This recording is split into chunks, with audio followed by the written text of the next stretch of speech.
Aujourd'hui, nous allons travailler sur un chapitre nommé Force et interaction. Tout d'abord, observons 4 situations différentes. Un joueur de foot tapant dans un ballon, la Terre tournant autour du Soleil, ensuite un aimant qui attire des clés, et ensuite quelqu'un qui joue avec son téléphone portable. Dans ces 4 situations différentes, à chaque fois, les corps agissent les uns sur les autres.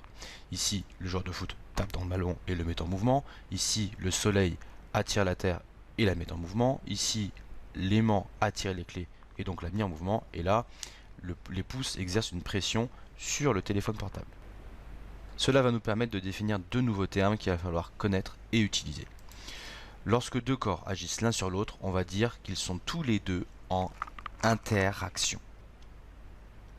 D'autre part, lorsque un corps agit sur un autre, on va dire qu'il exerce sur lui une action mécanique.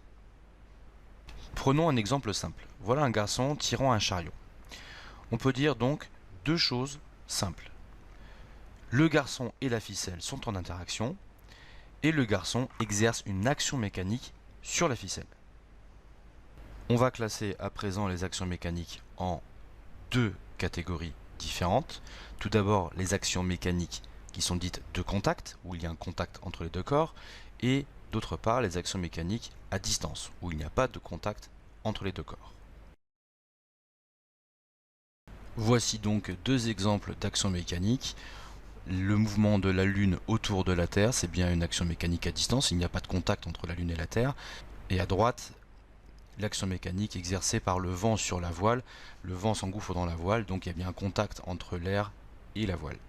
En sciences physiques, on va modéliser, on va représenter les actions mécaniques par ce qu'on appelle une force. Avant de voir en détail ce que c'est que la force, on va déjà étudier les effets qu'elle peut produire. Pour cela, on va s'appuyer sur 3 séquences différentes.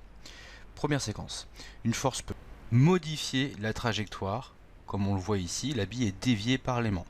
Donc modifier la trajectoire et ou sa vitesse. Ensuite, la force peut également déformer un corps de façon permanente ou pas forcément permanente, donc déformer. Et enfin, dernière possibilité, la force peut également mettre en mouvement un corps. Ici, le footballeur met en mouvement le ballon. Donc 3 effets, modifier sa trajectoire et ou sa vitesse, le mettre en mouvement et le déformer.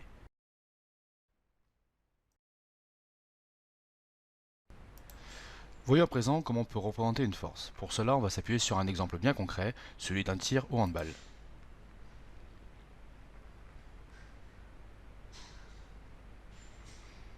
On va s'appuyer sur cette photo pour essayer de représenter la force avec laquelle la joueuse lance le ballon. Tout d'abord, grossièrement, la force, c'est une flèche. Seulement, cette flèche est un peu particulière, puisqu'elle possède une direction. Donc la direction, c'est la droite selon laquelle la joueuse lance la balle. Donc la droite dessinée en rose. Ensuite, elle possède également une certaine longueur, donc qui dépend de l'intensité avec laquelle le ballon est lancé. Donc plus elle est grande, plus ça veut dire que la joueuse lance le ballon fortement. Ensuite, la force possède également un sens. Donc ici, c'est vers la droite, indiqué par la pointe de la flèche, et elle possède également un point d'application. Le point d'application ici, c'est le point de contact entre la main et la balle.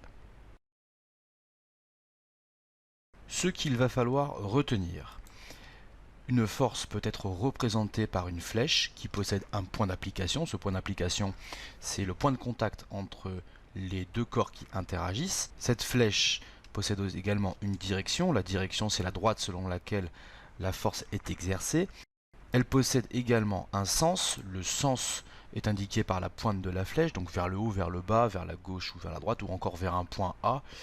Et enfin, la force possède également une intensité, et cette intensité, c'est une grandeur physique que l'on peut mesurer. Elle est notée F, et l'unité, c'est le Newton, symbolisé par la lettre grand N. A titre d'exemple, la valeur exercée par quelqu'un sur le sol, c'est quelques centaines de newtons, alors que pour une fusée au décollage, c'est une dizaine de millions de newtons. Allez, on termine cette vidéo par un dernier exemple, l'exemple de la transformation d'une pénalité au rugby. Donc on va s'intéresser à la force qu'exerce le pied sur le ballon. Donc il faut déjà trouver le point d'application de la force. Le point d'application, c'est le point de contact forcément entre le pied et le ballon. Donc la flèche représentant la force va commencer à cet endroit-là. Ensuite, il s'agit de trouver la direction. Donc la direction, c'est selon une droite. Moi, j'imaginais que le ballon allait être envoyé selon la droite entre le point A ici et le point B. Donc selon cette droite dessinée en bleu.